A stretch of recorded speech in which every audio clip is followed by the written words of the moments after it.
You are coming to us from the small Karoo town of Graaff-Reinet in the Eastern Cape, one of the oldest towns in South Africa, but we do understand that it is also faced with challenges.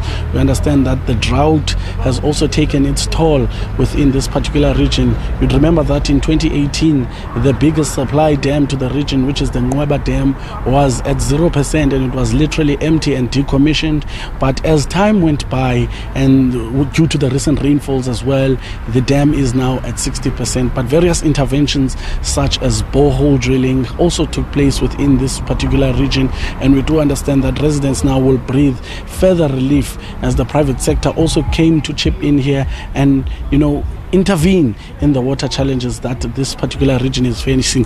But to tell us more about the issues of water in the region, we've got the mayor, the municipality's director of infrastructure services, Mr. Benny Arends. Mr. Arends, thank you very much for your time. Let's just first speak on the intervention that have been made by the municipality in terms of addressing the water issues in this town.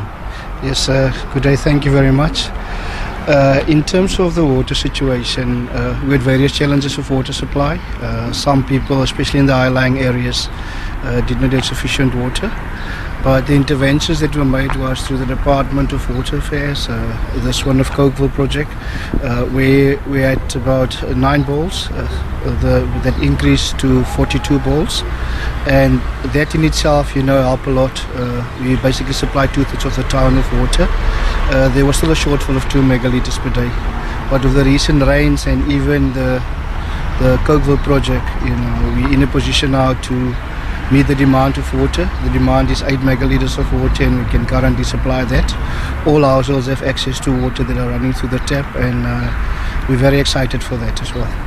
And let's just speak in terms of infrastructure development, as it is your portfolio. We understand that you are working closely with the Department of Water Affairs and Sanitation in terms of their grant funding that they've given to this region. How have you utilized it in terms of making sure that the infrastructure, water infrastructure within this region is taken care of? Yes, we built storage capacity where we've increased the capacity of water storage to a 1.8 megalitre reservoir. Additionally to that, we've increased the bowls and pipes and related infrastructure where we've increased the capacity of having 42 bowls that supply the town, and that helped us a lot.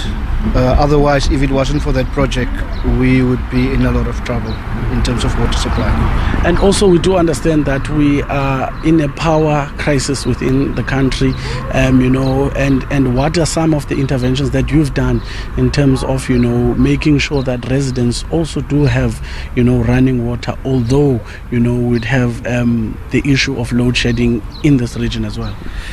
Yes, previously we carted water to the affected areas through assistance also of Department of Water and Sanitation and Kokta, but with the assistance of the Kroonvale project, where there's solar, we can now pump for 7-8 hours a day and make sure that the sustainability is there, and we basically fill the reservoirs and ensure that we have storage capacity to supply water to all the residents.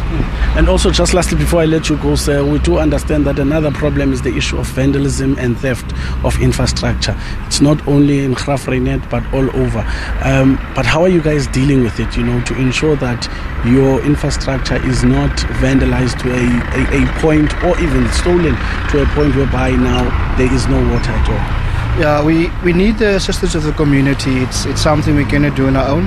Council has made a decision where they've also issued awards for people that can come forward based on conviction. But it's a continuous effort. All of us are together in it because all of us are affected at the end of the day. And we also lay charges at the police station, and hopefully that people can come forward also.